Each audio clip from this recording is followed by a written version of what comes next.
Bradley Cooper is also starring as Joseph Merrick in the new Broadway production of The Elephant Man, which opened this year. It was the role that first inspired him to become an actor. I spoke with him recently at the Booth Theater, where the play will run until February 15th. Here's that conversation. What's it like when you think about the fact that this role has meant so much to you for so long, to sit on this stage, to come to this stage every night? First of all, being on with you here on this stage, that is the thing. That is, thank you for that, by the way. Oh, Charlie, it's a good year to be here in the Booth Theater where it originated, where David Bowie did it here in 1980 and Philip Anglim took it here. And it's the movie that made me want to be an actor. I think the first time I ever sat on your table, we talked about The Elephant Man, exactly. you know, and then to be here in 2014 and the response that we get from the audience every single night where it feels like it actually, his story's being told. And it was the character that motivated you to want to be an actor? Yeah, it was the movie, David Lynch's film. I saw when I was about 12 years old. My father showed it to me, and there was something about the story and the way John Hurt played him and the way that it was filmed in black and white and Anthony Hopkins, and it just stuck with me. The music, everything, Adagio for strings, it was infectious. And it basically was that moment. I'd always loved film. I saw Raging Bull, Apocalypse Now, all these movies, Deer Hunter, but it was that movie where it really crystallized for me. And I remember saying to my father, I said I want to be an actor. And you know, got laughed at until I was about 25 years old, until finally he said, yeah, maybe you should do that. Your father was a real influence, wasn't he? Huge, yeah. He was a guy who grew up loving movies. And we lived across the street from a movie theater. And I remember when HBO and Prism came through our town with Comcast, it was like a huge thing that we, you know, Raging Bull could be on at 8 o'clock and 10:30. And so, you know, he would just show me all these movies growing up. Have you thought about it that if things had been a bit different, he might have become an actor and loved the life of an actor? It's funny you say that. I remember there was an office party they had. He was a stockbroker. And I remember they went to it, and he had written all these skits making fun of all of his coworkers and his boss. And I remember them coming home, and he was like flying high. He was so excited. And my mom talking about how he just sort of, she'd never seen that side of him. You know, we had always joked around. It was a very sort of boisterous, laugh-filled, arguing-filled family. But, you know, I think so, Charlie. I do. I actually think he would have loved it. And actually, before he passed, I did a movie called The A-Team, and Joe Carnahan put him in the movie. So he's on the Admiral Court when we're getting court-martialed. And so he had a day of being able to work on a film. How much did he live to see?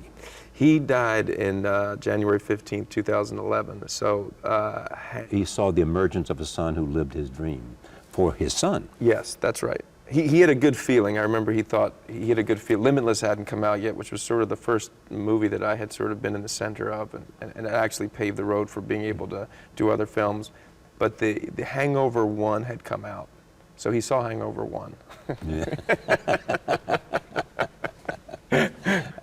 This is a transformative moment.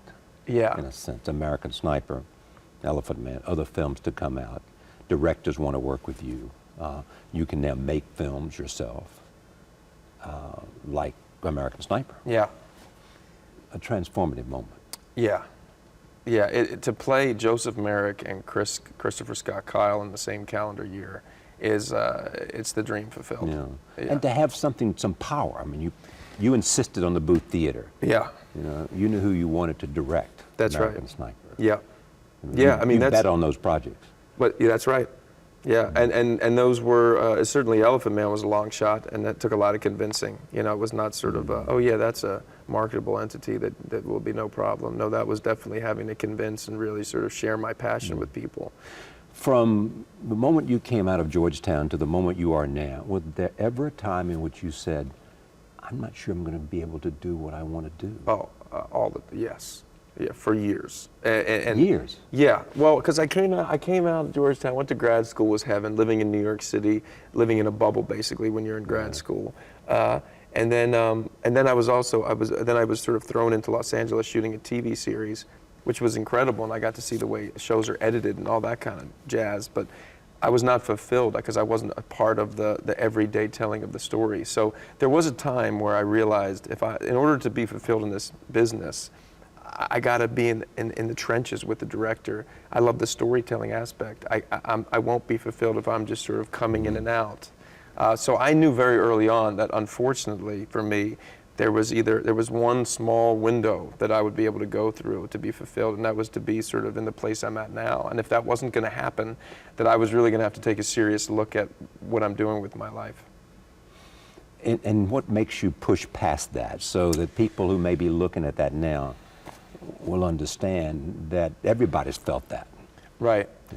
You know, luck, opportunity. You know, a watershed moment for me, Charlie, was 3 Days of Rain, a play I did here on Broadway about 7 or 8 years ago. And I was at a point where I done a TV show that got canceled, and I thought, you know what, if this doesn't succeed, if I don't succeed at this, I may have to hang it up and maybe try something else with my life. I was 31 at the time. And, you know, I felt very comfortable on stage, and it was a very fulfilling moment. And, you know, you'd have these little moments, or, you know, somebody like Robert De Niro looking at your audition tape for a movie that you're not going to get and calling you in and saying, hey, I just want to let you know you're not going to get the role, but keep doing what you're doing. And that's when you realize the influence you can have on somebody. You know, it was just looking at those little markers of people. For him to give you the encouragement. Exactly. Don't I know give how up. tough this is. Yeah. I don't have a role for you. But I'm telling you. Stay on it. Yes. I'm telling you have talent. Yeah. You know. Even Clint Eastwood said that he sees himself in you, in directing you in American Sniper. There's something about you that he sees in himself. Wow, that's nice. Yeah. I mean, it was easy, you know, to work with each other, I got to say. I mean, I love him to death, and it definitely was. He's a jazz musician, and the set is like jazz, and maybe just me coming off of 2 David O. Russell movies where it's similar, although he's much more verbose. It has that flowing energy to it. And I sort of seamlessly just went right into Clint's wave. And there was a moment they thought that Stephen might direct this. yes. Yeah, and then something after the death of Chris Kyle. Yeah, I mean, basically, the reason why the movie started to get into third gear was Steven Spielberg. Chris was murdered, and a couple weeks later, I got a call. I was on the set of American Hustle, and Steven said, I want to make this my next movie. Do you want to do it? After Chris was murdered. That's right. Yeah, it was after Chris was murdered. Chris was killed on February 2nd, 2013. Yeah. And I think Steven called me, I think maybe in March, I believe. And the minute Steven Spielberg is interested in doing a movie, it gets made. Everything changes. Right. Yeah. So, you know, script, you know, budget, I mean, everything. You know, everybody just starts getting into gear. So that was the real reason why we did that, which led us to Clint Eastwood. Yeah. And so what? Stephen decided not to do it? Yeah, he decided not to do it, and he was a total gentleman. He called me, and he said, I want to help out any way I can. And he already had helped out. We had already worked on the script quite a bit and the story. And he and Clint had worked together. He produced Flags of Our Fathers and Letters from Iwo Jima, and they've been friends since Play Misty for me. That was when he met Clint, when he directed his first movie. But Clint was a hero of yours, as De Niro was. Massive. Yeah. Oh, massive hero. Yeah, there were 2 guys, Charlie. Right. 3 guys, quite frankly. There was. I wanted to be on the Charlie Rose show.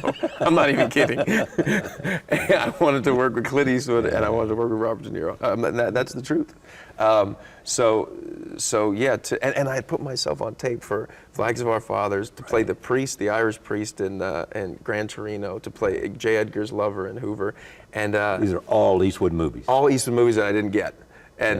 And then at one point, and I always thought, oh man, maybe it's not going to happen. And then all of a sudden, Stephen drops out. Greg Silverman says, what about Clint? I said, well, I mean, Chris Kyle said the one he wants to direct the movie is Clint Eastwood, but he was doing Jersey Boys. Clint happened to be reading the book recreationally during that time. So I talked to Clint on a Friday, and he said, yeah, let me, call me on Monday. Yeah. And then so I called him on Monday, and he went, yeah, let's make this fucker. Yeah. and that was it. And then next thing you know, we're in Rabat 2 months later. But you went to see his parents. Yeah, smart thing Clint said. He said, let's go to Midlothian. Right. He said, let's just go to Midlothian. Let's see where he lived. Let's meet McKenna and Colton, his children, Taya. Let's see if Wayne and Debbie, his parents, will drive out, and Jeff and Amy, his brother, and his brother's wife. And we spent 2.5 days there. And a great story about that. So, you know, I don't know Clint that well, and I don't know if it's going to be a huge entourage. And, you know, we arrived there, and it's just him. It's just me and him. And then Taya picks us up, we go to the house, and then we're staying at like a Days Inn. And I keep waiting for like the person to come to help, you know, and had set up everything. And it was just me and him. I just always remember it was about 11:30 at night. We get out of her minivan. We're walking into the Days Inn. The door's open. The woman's there. And it's me and Clint Eastwood checking into the Days Inn. She must have went crazy. And he was like Mr. Jones, and I was Mr. Merrick. And then he calls Mr. Merrick. Yeah. From here. Yeah, he was. Yeah, right. Yeah, it was always my alias. Yeah. And then I remember getting the phone call from like 8 in the morning, you know, from the hotel. And he's like, yeah, yep. He's like, yeah. He's like, all right, let's get some breakfast. Yeah. I was just like, But you met the father. yeah. Chris's father. Yeah, and I just spoke with him this morning, actually. He just saw He's the now movie. seen the film. He saw the movie yesterday. But he had some concerns when you first just said, we want to make a concerns. movie about your son. Yeah, understandably so. I mean, think about it. Your boy's killed, and a year later, these two men from Hollywood are sitting in the very seat that Chris had dinner in every night, telling you that they're going to make a movie about your child. I mean, that was not lost on me, how surreal it was. And there was a special connection between Chris and his father. Yes. You see it from Hunting early on. Yeah, a very close family, and Jeff. And didn't he say something like, I don't know if you pretty boys can do it? He said something about hooking me up to the back of his truck and dragging me to take the pretty out of me. And I actually thanked him. I hadn't been called pretty since I was about 8 years old. Exactly. So yeah, thank you. It's That's fine. Yeah. I'll take it. And now he's seen it. He's seen it. What did he say? Well, you know, I want him to speak for himself, but I will say this: it meant everything to me, the call we had this morning, because I looked him in the eyes, he and Debbie, and I said, "Look, I'm going to take care of your boy. I know I'm 185 pounds right now, and I don't sound like I'm from Texas, but I'm telling you, I'm going to do everything I can to do right by him." And it was a wonderful call we had today, and I think, and the great thing is that he sees that this movie can continue Chris's work of healing vets. And so I think, you know, we're gonna talk about doing as much as we can together. Great tragedy. He was killed while helping vets. Yeah. Tell me about him, how you saw him. You know, the whole thing, the whole investigation has been so interesting, and that's how I almost look at it, like an experiment. I mean, I looked at all the footage. You know, first of all, he did tons of interviews because he was promoting his book, American Sniper. So it wasn't bodybuilding, it was weight training. You know, there's that one scene in the movie where he's learned that he has 3 weeks before he has to go home, and then they basically deemed him impotent because they're not letting him fight anymore. And there's that tracking shot, and he's dead squatting. Yes. You know, and I just love that because it's so, I mean, that was real weight. That was 400 pounds. And I said to Clint, you know, let's not do him bench pressing. Let's just see him doing this thing where you just realize just how strong the guy was. And that was real. That was me doing it. And that was just by the nature of all the work we did. You know, I had great people, Charlie. I had this guy, Jason Walsh, this trainer, and this other dialect coach, Tim Monick. Yeah, but you had an incredible schedule, too. I mean, you get up and do a couple hours in the morning, then you go to 5 the a.m. dialect get coach, up. then you come back and do the physical stuff again. Yep. In order to be physically ready. That's right. And it helps you inhabit the character, I would assume. Everything. First of all, I feel his physicality. Oh, it was invaluable. It was like better than if I had done like an acting workshop for a month. I mean, first of all, I worked out to his playlists. Taya gave me both of his workout playlists. So it was all his music all the time that I was working out to. And I'd blown up these photographs of Chris. And one was giving the camera the finger. So he was always sort of smirking at me as I was trying to become him. Yeah. When did you feel that you had made the movie that you meant to make at the end of shooting? Yes, very proud of it. Oh yeah, yeah. And I got to tell you something, man. I was worried that I wasn't going to be able to do it. I mean, I was really terrified that I wasn't going to be able to believe I was Chris.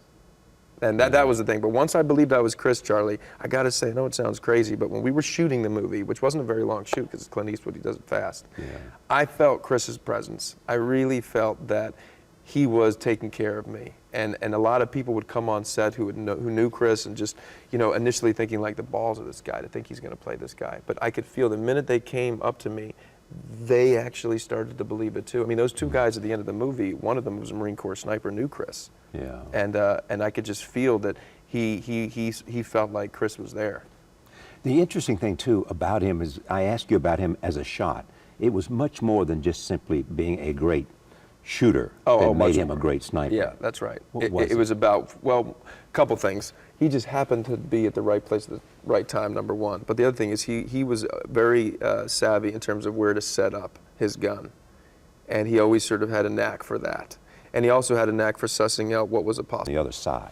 Yeah. Was that part of his life, or was that simply something that was a great dramatic device? There was that guy that he hunted, but that, to me, what I loved about the movie, about the framing of the film, was to set up like a Western. And the fact that you have this Mustafa character, and then the fourth tour is sort of in a sandstorm like tumbleweeds, you know, sort of like the end of a Western. I love that almost Unforgiven-like structure. Yeah, I was going to say. Yeah. And when Clinton made Unforgiven, you had the same sense. And we talked about it a lot. I mean, there's that scene in the end of the movie where he's taking his boy hunting, and he says it's a hell of a thing to stop a beating heart, when he tells Colton. And it's the same thing when William Money takes that swig when he learns that Morgan Freeman's been killed.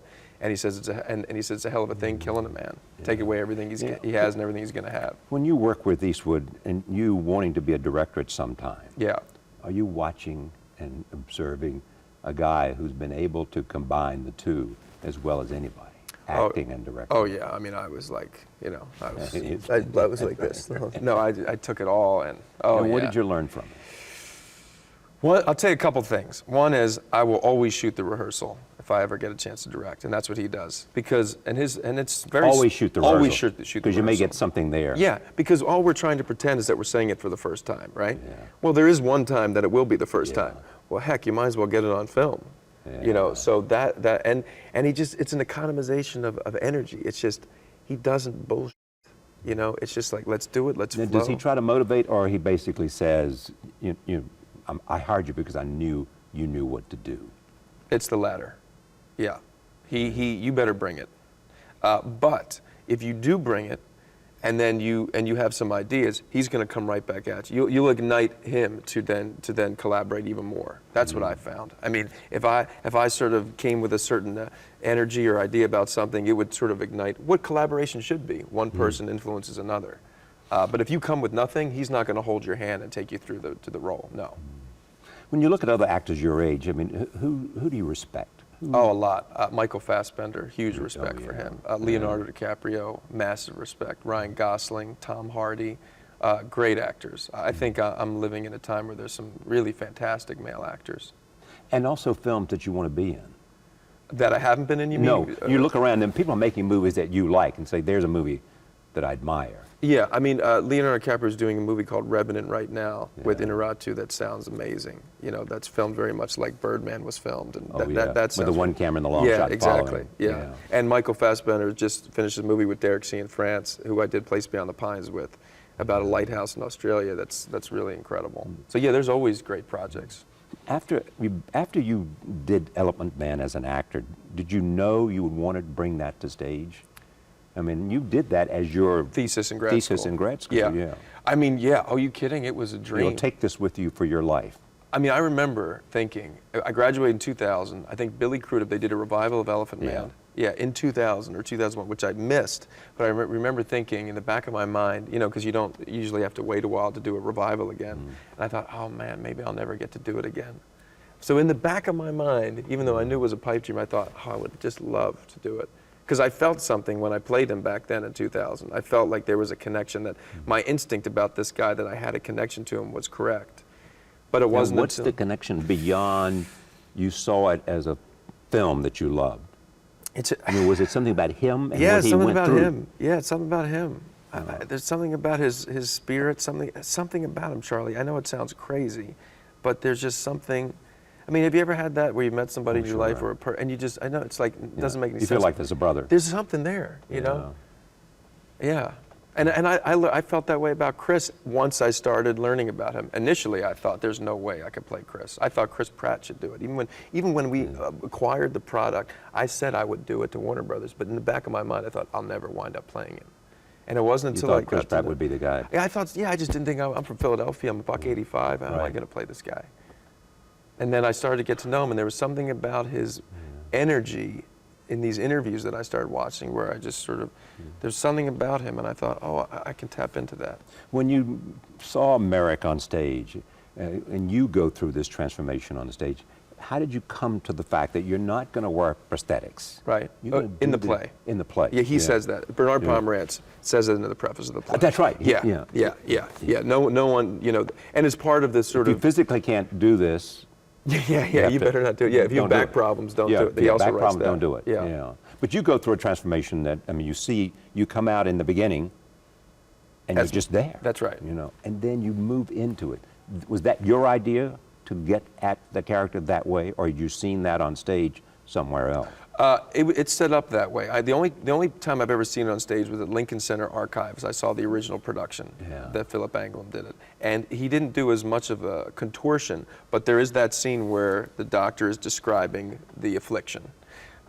But in terms of the specifics, it's just over the years it started to happen. But the breath was the main thing, the way he breathes. That's the key. That's my way into him. Because when he puts the cane on and then he says... Why is that the way into him? Well, first of all, it's always the way into everything, really, if you think about it. Because how you breathe determines everything, no matter what your emotional state is. You always tell, athletes, make sure you're breathing. You know what I mean? When you always got to make sure you're breathing to be connected. Yeah, exactly. So when I sort of figured out how arduous it was for him to even breathe and figure out what that would be like, that was my key into him. And even hearing it, when I hear him breathe as I do it on stage, it helps sort of, it's almost like juggling. It feels like, oh yeah, I'm reminded that I am him because I keep hearing, and the breath is so different than my own. Who is John Merrick? John Merrick, his real name was Joseph Carey Merrick, and he was born in 1863, died in 1890, grew up in Leicester, England, and moved to London. And he was a man who had a horrible affliction that started to come on from the 5 years to 12. And they still, to this day, aren't exactly clear what it is. It's neurofibromatosis or Proteus syndrome. But they bleached his skeleton to such a degree that they can't really get a good DNA sample. Yeah. And he's a man who had this effect on London at that time because he started to exhibit himself as a freak show artist. And then this Dr. Frederick... It was his idea. It was his idea. Yeah, different from the play. Right. Yeah. He grew up, his mother died when he was 10, his father remarried the landlord, and her children tortured him. He left there, lived with his uncle for a while, couldn't make any more money, used to roll cigars, but his hands started to get so deformed that he couldn't do it anymore. But he was educated, Charlie. 1901, I think, was the Education Act. So in order to be educated as a child back then, you had to be religiously affiliated. And his mother was Baptist, so he knew the Bible by heart, and he also knew the Book of Prayers. That was real. And he loved Jane Austen. And Jane Austen was his favorite writer. So we're talking about an intelligent man here. Very intelligent man. You have described him as innocent and beautiful and effortlessly benevolent. Yeah. And that's the man you saw. That's right. And did he see himself that way? Oh, that's a good question. That's a very good question. I don't know. I mean, he must have appreciated his intelligence. Yes. I think he loved the fact that, oh, for sure, yeah. But he did grapple with religion, know. And what happened to him in London that made him, I mean, to have the friends that he had, to have a doctor who's brilliantly casted here, by the way. Yeah, on this Alessandro, stage. It's wonderful. And Patricia Clarkson is wonderful. Yeah. And Anthony Heald is Ross. Anthony, yeah, exactly. Yeah. It's been inside of Bradley for so many years, this man. And he reminds us every night, Charlie, that we are doing it to honor Joseph Merrick, to honor the... There's a photograph in his... There's a very, very large photograph of him in his dressing room, and we look at it, all of us, we do it to honor him. But it's a stunning moment for Bradley right now, and I'm thankful to be a part of it.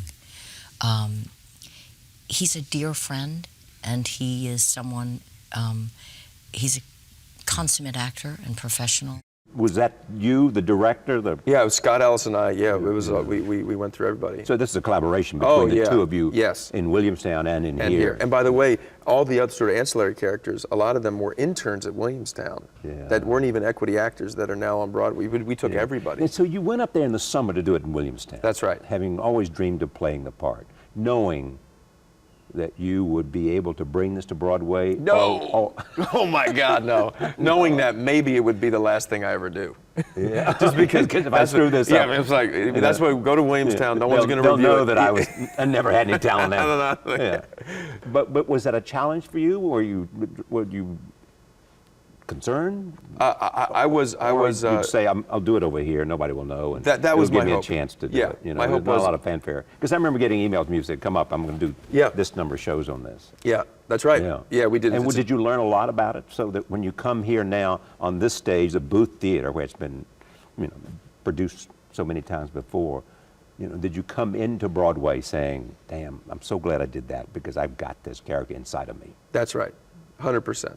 Yeah, not only the character, but how we wanted to do it. It's a real stripped down version of the story, as you saw. Yeah. You know, there's no bells and whistles, and that was really, we wanted to make it really about the relationship between Merrick, Treves, and Mrs. Kendall. But how does Merrick, maintain this kind of innocence, and beauty that he has inside? How does he do that?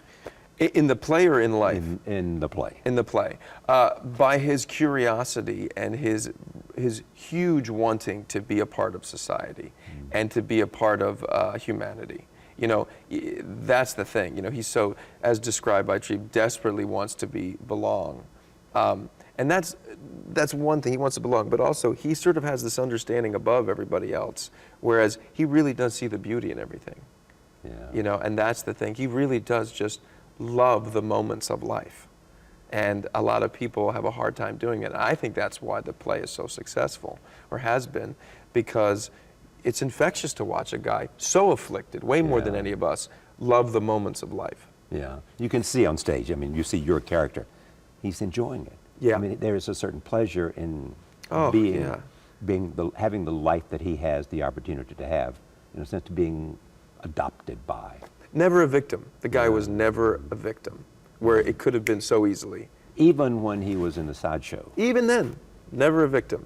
And in life, obviously, as I said, he solicited the help of that guy to exhibit himself. Never a victim. When you get ready to do this role every night, how do you prepare for it? I have a picture of Joseph in my room. Alessandra and I share a dressing room, and I sit there. Of Merrick, of Joseph. Merrick, yes, right. Of Merrick, that was taken very soon before he died in 1889. I think he died in 1890. And he has his suit on. And first of all, you just tell how long he must have sat for the photograph. And I don't know, there's something about it. I just look at his eyes and I just sort of sit with him in the room for about 10 minutes. Yeah. I just sit with him. I'm not going to let you down, you say, doing A it. little bit. I may give him a little kiss. and then I come down. But the great thing, Charlie, about the play is I stand on this stage every night, me, not as him, and with the audience, we take that journey to become him together. So I don't have to do anything off stage in terms of becoming him, because I do it on stage. You do it on stage. I do it on stage. Yeah, but there's a physical rigor about this. Oh yeah. Yeah. You got to be ready, and you do things to your. Yeah. No, I got to be loose, and I have an inversion table where I'm staying, and this guy Greg Miel comes every day and basically puts my body back together. What was the relationship of the character that Clarkson plays to him? In real life, she was a woman. She was a leading actor of her time, Madge Kendall, and she took a real interest to Merrick. Oddly enough, she never met him. But that church of St. Philip's Cathedral, which was a kit, because there's no St. Philip's Church in London, he made that for her. And she did get him tickets to the opera and all that kind of thing, but she never met him. In this play, in the play version, she represents, first of all, he falls in love with her. Yeah. She sees him as a man. And he begins to believe this illusion that maybe, he actually can be with her. He starts to actually believe it, and it's sort of that beautiful thing we talks about Romeo. When the illusion ended, he had to kill himself. It's almost like, in some ways, he was like Romeo, and at the end of the play, she's never going to come back. His church is still there. She never picked it up, and he's alone in this room. And the relationship with the doctor? Complicated. Yeah, complicated. Frederick Treves, in the play. A mentor, a father, a brother, a contemporary, an enemy. It's a real love story and a real sort of brotherly, fatherly love story.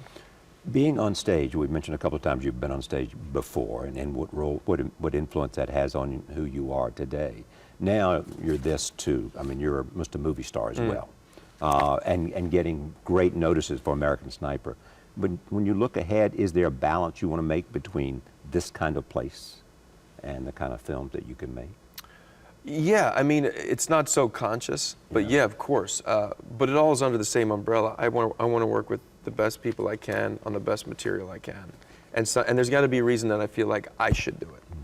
Do you know what I mean? There's got to be, I'm sure it's like with you, if you're going to do a story, there's a reason, you have to have a point of view. There's a reason why, there's a reason why we're sitting here today, because we have a relationship, and you actually are invested in me. Do you know what I mean? So, so there's a reason. It's the same thing. I love Joseph Merrick. There's a reason we're doing this right here. I grew to love Chris Kyle, so there's a reason. So as long as I feel like I have a point of view, whether it's stage or that I have to feel like I can bring something to this. Yes, absolutely. And especially if anybody else could do this, then there's no reason for me to do this. That's right. Anybody could do it a different way, but there's I have a point of view as to why I think I should be the one doing this. Yeah. How do you track your growth as an actor? I mean, do you know you can do things you couldn't do 5 years ago? Yes. Do you know that your power of understanding character is much better than it was before? You know that there is a sense that my own presence is different. I'm not sure about the last one, but But definitely, and it's marked by this play. You know, I think about when I did this play in 2000, I was completely inundated with the breathing and the physical contortion. Yeah. I didn't know what the heck I was saying. Do you know what I mean? Yeah. And then when I did it at Williamstown 2 years ago, I was sort of elated at the fact that I still felt him in me. But when we got here, every night I just feel like I'm talking to these people. I feel like I go away. I don't ever think about the breathing or the contortion. So I feel like I'm actually making sense of the words more. Does it vary from night to night at all? Oh, yeah. Oh, my God. What's that about? Well, it's about these people. The audience is a character in a play. And they influence you. Oh, yeah. Absolutely. Well, they set up the rhythm of the play. I mean, they are a musical instrument. Wednesday night may not be like Tuesday night. I hope not. Yeah. Yeah. First of all, I would lose Because they give my you mind. energy, they give you insight, they give you rhythm. Yeah, Yeah. it's rhythm. There were 3 performances, Charlie, where I realized I started to feel, my friend was coming. Okay, so Robert De Niro was going to show up. And I remember thinking, you know, well, he's the best. And I just don't want him to see me acting ever, you know. So what I started to do is I realized, you know, here's the audience. And, you know, and I started to realize that I wasn't facing the audience at all. I was constantly like moving away from them. And I started to talk really low because I was trying so desperately not to act. Yeah. And then afterwards, when I saw him, he was like, yeah, I couldn't hear you. I thought, okay, There's a lesson. There's a lesson. So, you know, be bold. Trust yourself. Yeah. You know, it was funny. Yeah. When back to Eastwood and what he has done for you and how this film became what it has become, is there anything that you learned about Chris, the man, that you take with you? Well, I'm still wearing his shoes today. What do you mean still wearing his shoes? These are the shoes he wore on 3 of his tours, and these are one I wore in the movie, and I still find myself wearing them. Really? Yeah. What's that? I don't know. I don't want to let go, maybe. Yeah. I felt like he was a real man that we don't see much of, like, you know, and the fact that for 4 months out of my life, I started to believe I was him. That gave me a lot of confidence and courage I don't think I had It before. was all about country for him, too. I mean, he really did have a sense, I am doing this because those people are the enemy, and those people want to kill me, and if I don't kill them, they'll kill my friends. All of that was a warrior mentality. And I think even more than that was, we got to protect our own. You know, it's that whole thing of the sheepdog. Yeah. You know, it's just you got to protect your own, like I protected my brother, and if I'm going to be of service, and you know, at the end of the movie, it's not, you know, what he says is you haven't really seen in movies before. What he says, you know, the doctor says, you know, do you regret what you did over there? And he says, no. What I regret is that I'm willing and able here, and I didn't help more guys. And you think, whoa, I haven't seen that in a movie. Why did he keep going back? 4 tours. Well, I think that sense of obligation, that he's back at home. There's a war going on over there, and you know, people are on their cell phones, and he's driving to the mall, and he's thinking, I'm willing and able. I have the skill set. I need to go back there. But once you had bulked up and all that muscle, I mean, and you had a dialect coach. That's right. That helped you understand Southern speak. Yeah. Texas speak, which speak. is different. And Chris's Texas speak, which is, I'm sure, as you know, the draw comes out of you depending on who you're with. Exactly. Yeah, he was the same way. Did he die a happy man because he had understood and found a role after Iraq that yes. gave him some sense of peace? Absolutely. I mean, the And research. that's part of the story. Oh yeah, I mean that last scene is vital, where you see that the way we sort of signified what you're talking about is he starts to wear the cowboy boots again, the belt buckle, pleats his jeans, and even the six-shooter. This weapon, this sniper rifle, what we've seen cause so much damage. We watch him use it as a mythical figure now, and like a toy, the way that he did when he was a kid. And so he's sort of found that joy again in his life, which is very true. Chris talked about when he first came back after he was honorably discharged. There were a couple years where he was almost catatonic. He stopped working out. He was drinking a lot, and it wasn't until he started this. He found purpose. Yeah, purpose of helping these vets. He would drive them out to range. Yeah. This is a film in which you watch his story, and if you read the profile, there's a profile in New Yorker magazine about him. I mean, there were several things that gave you some insight into him. She was a crucial part. Major. Tell me. Well, she was a crucial part in why he left. He just said, there's a 90% divorce rate with SEALs, and he saw the relationship going farther and farther apart, and he just made that decision at 37 years old after the fourth tour, saying, you know what, I gotta reacquaint myself with my family and get to know my kids and be with the woman that I love, and you could see why. I mean, the family is incredible. And she was a major way as to how myself and Sienna Miller, who I thought just was amazing, killed the role. Killed the role. Right. We had all of their emails. You've been really lucky. I mean, you're doing these really command performances on stage and in this film, but you're surrounded by. Oh, well, I'm not surrounded stupid. By. Nobody said. I don't know how they enhance my place. Yeah. Oh, yeah. No, you got to surround yourself with the best, for sure. What about this now? This whole business of stardom. Tell me how you feel about that. The notion that you are not only a talented actor, but you're also a movie star, and that every magazine wants you on the cover, and when for Time Mag or whatever it is, people says that. Yeah. Whatever the list is.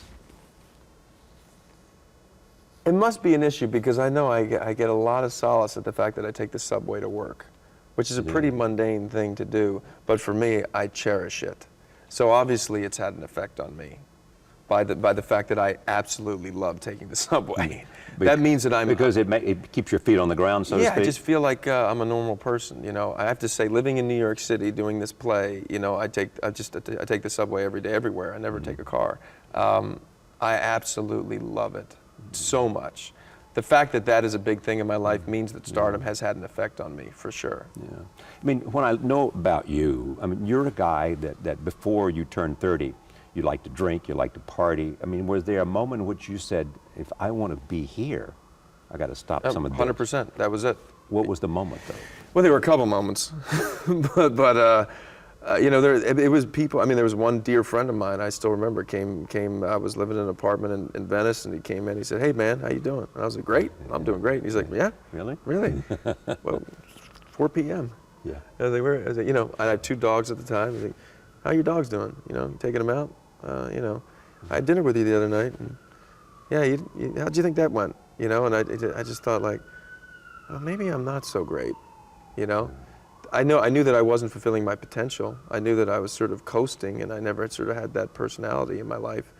And it was really friends, Charlie, friends just saying, "Are you sure this is the way you want to go? Because you're about 30 years old, the time for messing around kind of coming to a close, And you talk about what your desires and dreams are, but if you don't put the work in, it's not going to happen for you." Were you angry at yourself, or was it anything that had to do with your sense of frustration or any of that? No, I think it's more about just ease with who I am. I think it's just growing up and realizing that instead of me trying to figure out who I want you to think I am, or I just got to embrace who I am. Be at peace with, and just be at peace with that. In fact, not only at peace, but be happy about who I am. By the way, and be happy with who I am. Yeah, and I think it's just about growing up. I got to say, I stopped doing all that stuff at 30, but it truly was not until my father got sick and that whole experience of my life, that's when things really changed in terms of the way I walk through life. And this idea of stardom that we're talking about, it just everything got put in perspective. Did you come home and to be with him? Yeah.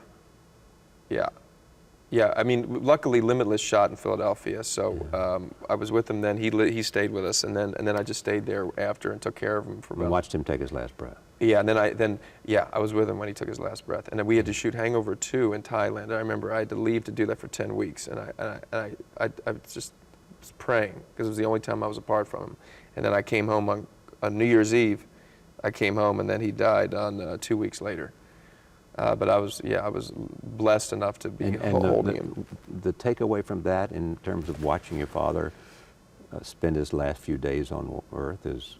I mean, so many. First of all, the reality of mortality. Yeah, exactly. I mean, just that above all, where you're just like, oh wow, it does end. Oh wow, I'm watching. It's over. He's gone. You know. Yeah. It just, once that becomes a reality, everything changes. Everything changes. Just everything was put in perspective. I didn't sweat so much, and I don't sweat so much anymore. The things that I used to. Now the highs aren't as high, but the lows aren't as low, and I just feel like I appreciate every day much more, and I just miss the hell out of them so much that it, I don't know, it changes my day every day, you know. So when you look ahead, what do you see? I hope to be healthy. Yeah. That's number one. That's the other thing, an appreciation for health is what I learned from his illness. I hope I just keep growing, and that's what I just hope to God I don't stay. I just want to keep growing. And do you understand now why it was that acting was so powerful for you as what you wanted to do? You know, I think so. Certainly, Charlie, right now, I do. I feel so fulfilled, I got to tell you, man. I mean, and so many of my people are close to me, like, Jesus, you're so happy. Yeah. You know, I really... It's so lucky. I mean, it's lucky to do something you've always wanted to do. Yeah. To do it well. And in acting, to have an opportunity to do it. I know. And multiple opportunities. Yeah, no, it's incredible. It's not luck, you earn that. You know? It's both. You know, but yeah, no. It is both. Yeah. Yeah, but no, it feels very fulfilling to feel like I'm telling a story that is potentially helping people to heal. That is like, it's the reason I wanted to do it in the first place. It's what was done to me. And if I could keep doing that, and for example, this guy Joseph Merrick, who lived in the late 1800s, had an effect on people all the way through now. If I could be part of the ladder as people climb for that, and Chris Kyle too. If someone could watch American Sniper, who's a vet, and thinks, wow, I've never heard my story told that way. I don't feel so alone. Well, I mean, there's purpose in my life. This will run through February? Yeah, well, I think, maybe if we're lucky, March 1st. And what movies are you looking forward to? Because I look at what's coming up. Either you've already finished. Yeah. At least 2. Yeah, that's right. So they'll be coming out. Yeah. You start shooting new films.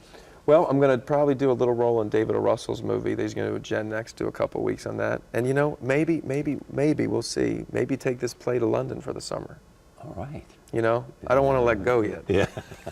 but when you work with someone like David O. Russell, yeah. I mean, this is not the first time. No. You know, do you develop some sense of that a director speaks to you in the same way? Oh, yeah. That he gets who you are? Oh, yeah. He understands in ways that I never even knew. Really? Oh yeah, no. That was a major thing. Going through a process of making 2 movies with him, and to have him believe in me so much, you know, I mean, in such a crucial way that was vital to him. I mean, there's something for someone to say, "Hey, I see it." There's something for someone to say, "I see it. I want to do this with you, and I'm going to put myself on the line because of what I see in you." That's the biggest compliment you can get, and privilege. And we did it twice with American Hustle and Silver Linings Playbook. And I think he's one of the best filmmakers of our time. He is one of the best filmmakers of our time, maybe ever in American cinema. I mean, he's really a beautiful storyteller. How does he work? Well, it's he loves. When we were talking about that collaboration, it's different than. It's different than Clint. Yes, yeah. It is. Yeah, he demands you bring it, and he demands that you come and you share your soul. He needs it, and when he sees it, he can then do something, and it sparks a creativity in him. I mean, he casts a movie before he writes the roles. You know, he went to Jeremy Renner, sat down and said, "Here's this idea of this mayor I see. I want you to do it. Let's spend time together, then I'm going to write it." Same thing with Jennifer, Christian, Richie DeMasso. It's great to have you here, to sit on this stage with you, knowing that this Elephant Man is part of a dream that you have had, to know that there's a film that's being released, I guess, around Christmas. Yeah. In which you feel so good about, and to look ahead and think, you know, I have a chance now to use all the skills that I have developed, all the things that I've learned, and to apply them with interesting directors and with interesting people and choose the people that I want to be working with. Nothing wrong with that, is there? No, that sounds good to me. Thanks, man. Thanks, Pleasure. Charlie. Good to see you. Thanks. You see these lights here? Yeah. When they're blasting through, you're blinded. Yeah. You're totally blind. You could always see the first 2 rows here, always. But it's very rare that you're sort of going there. But for me, you know, when I'm in that tub, right? Yeah. So when I'm in that tub, I'm not lit. So the light's not in my eyes because the scene is going here between the doctor and the bishop.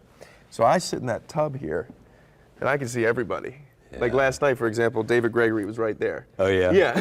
So, and I, oh, that's David Gregory. Yeah. So you actually can see everybody. Because I just happen to be, the way we've staged it, on the stage while other scenes are going on. You keep Merrick there. But it's almost like I'm the audience also. So that's a unique thing. I love it because because I'm not me, I'm really Merrick in that moment. I don't know, I just kind of feel this synchronicity with the audience to some degree, because I had done that transformation right there with them too. I don't know, there's something, I really love that aspect of being in the tub with the audience during that scene. How is stage acting different from film acting?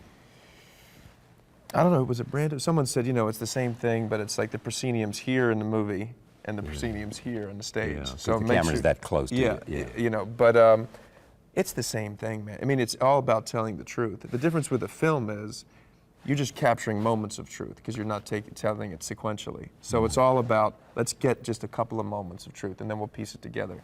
With the play, the moment you start, you know, it's all about rolling with it. You know, you have to get on the train because it's moving. You know, you're not piecing the story together afterwards. Is it easy to do film acting because you don't have to remember the entire thing at one time? Or for any actor, that becomes second nature? At some point as an actor, as a serious actor, the idea of having that play or that film in its entirety in your head is there. No, you're right. I mean, the memorization of lines is definitely different. You know, that is a skill that as a play you have to be able to, you know, have down. In a movie you don't have to, you know what the lines. How do you do it as a skill for a play? Is there a technique? I mean, some people show up to rehearsal having everything memorized. That's not me. I like to sort of have the book in my hand and it just starts to happen. You know, but not everybody's like that. Everybody is different. So part of it is simply you're absorbing it. It's it. not simply that you're saying, I got to remember this line. And no, because when I do that, Charlie, like when I used to remember text and, you know, prayers or whatever it is, you know, I see it on the page. You know what I mean? I'll actually see what's written as I'm memorizing it. But if you're memorizing it sort of in your body as you're doing things, it becomes, that's how your brain starts to process it, at least for me, as opposed to, oh yeah, the page turns there and then the next word is there. Yeah. Do you know what I mean? Of course. Yeah. So that's a big difference. But the big thing between theater and film is all about energy and conserving energy because you're doing it 8 times a week. That's the thing. Can you? It's the art of repetition. Can you walk on a stage 8 times a week and tell the story in a truthful way? That's what's so hard about theater. You've said that several times, telling the story in a truthful way, that acting is about getting at truth. Yeah. Tell me more I know about it's a that. complicated term. Yeah, but tell me more about that because, I mean, it's a sense of how you find truth. Yeah, by listening.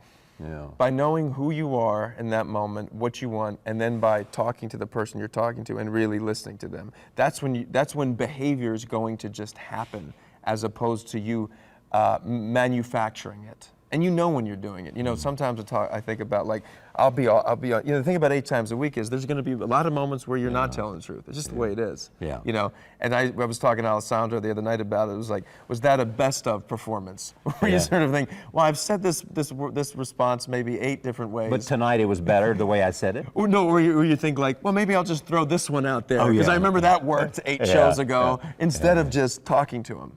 You know what I mean? Because you start affecting with an A, basically, rather than actually talking. It would be as if I'm talking to you right now, and we've had this conversation before, and I remember there was one thing I said that she laughed at.